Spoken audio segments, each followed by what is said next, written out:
manusia berbondong-bondong masuk Islam. Di antara yang berdatangan adalah masyarakat dari negeri Yaman.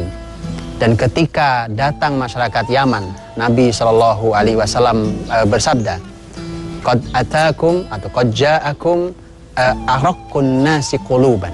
Telah datang kepada kalian masyarakat yang paling lembut hatinya. Subhanallah. Kalaulah hanya ini kelebihan masyarakat Yaman, maka cukuplah ini adalah sebuah kehebatan yang ketika sebuah masyarakat memiliki hati yang sangat lembut. Nabi tidak berhenti di situ bahkan. Nabi mengatakan, al-iman yamani wal hikmah yamaniyah.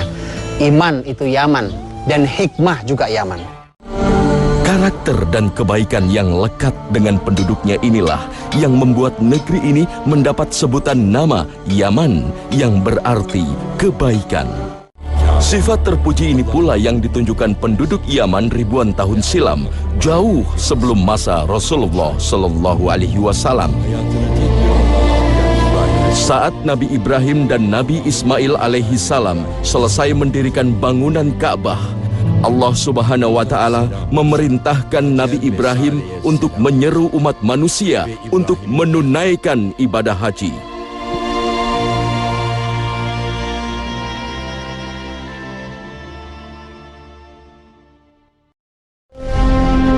Maka atas kehendak Allah, manusia di seluruh penjuru bumi memenuhi panggilan Allah yang diserukan Nabi Ibrahim alaihissalam dari atas batu yang kini dikenal dengan Maqam Ibrahim. Sejarah mencatat, penduduk Yaman adalah yang pertama memenuhi panggilan Nabi Ibrahim untuk berhaji. Nabi yang mengatakan ketika datang orang-orang Yaman, kata Nabi, inilah masyarakat yang pertama kali mengajarkan al-musafahah. Al-musafahah adalah salaman. Jadi kita belajar salaman. Ketika bertemu dengan saudara kita, ketika bersalaman, maka ketahuilah bahwa itu pertama yang mengajarkan adalah orang Yaman. Rasul yang mengatakan itu. Dan subhanallah, kebiasaan baik orang Yaman ketika bertemu bersalaman itu ternyata diabadikan dalam syariat Islam. Bukan hanya sebuah kebiasaan baik, bahkan menjadi sebuah nilai yang baik. Bukankah Rasulullah Shallallahu Alaihi Wasallam yang bersabda bahwa tidaklah dua orang Muslim yang bertemu kemudian mereka saling bersalaman, maka Allah gugurkan dosanya sampai ia melepaskan salamannya itu. Jadi menjadi sebuah nilai, bukan hanya menjadi sebuah kebiasaan. Dan inilah yang diajarkan oleh masyarakat Yaman yang akhirnya kemudian menjadi sebuah syariat di dalam Islam ini. Peristiwa Riddah atau gerakan murtad sepeninggalan Rasulullah Shallallahu Alaihi Wasallam atau pada masa Khalifah Abu Bakar memang sempat mencoreng nama Yaman. وماذا تريد؟ أنا عرباض بن سارية أرسلني رسول الله لأجمع الصدقات وقد جمعتها ولم يبقى إلاكم.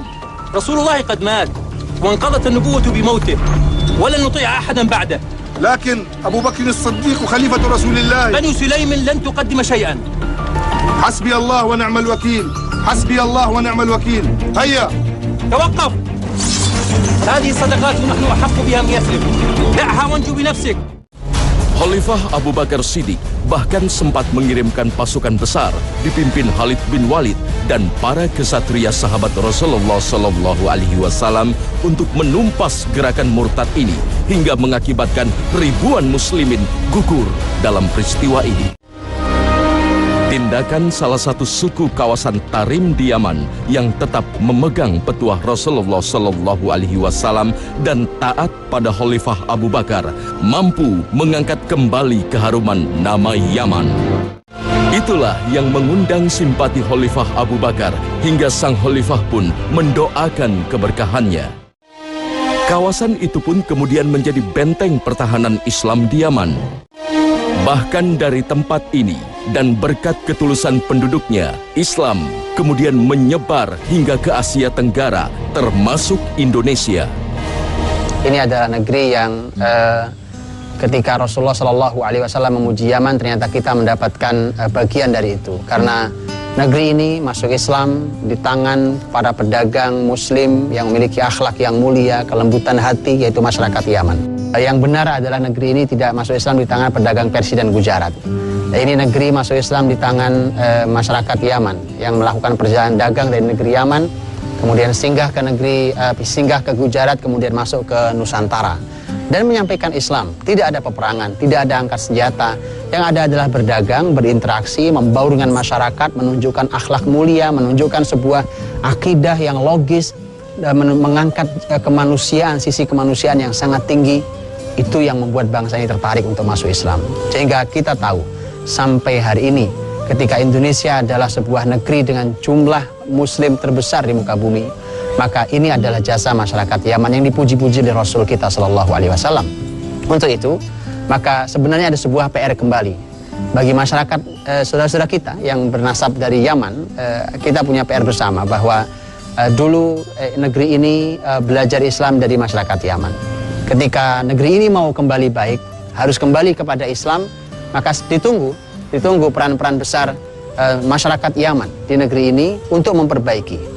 Ajari kembali masyarakat ini kebaikan-kebaikan, jangan justru diajari kerusakan-kerusakan. Karena masyarakat ini memerlukan kembali kehadiran masyarakat Yaman yang dipuji oleh Nabi SAW karena iman mereka, karena amanah mereka, karena hikmah mereka, dan karena kelembutan hati mereka. Indonesia patut bersyukur karena berkat penduduk Yaman yang mendapat keberkahan doa Rasulullah Shallallahu Alaihi Wasallam. Hidayah menerangi kalbu penduduk Indonesia, bukan dengan penaklukan militer, tapi dengan iman dan hikmah.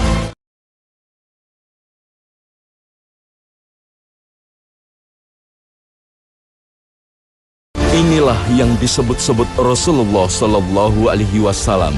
Negeri Yaman adalah negeri hikmah dan iman.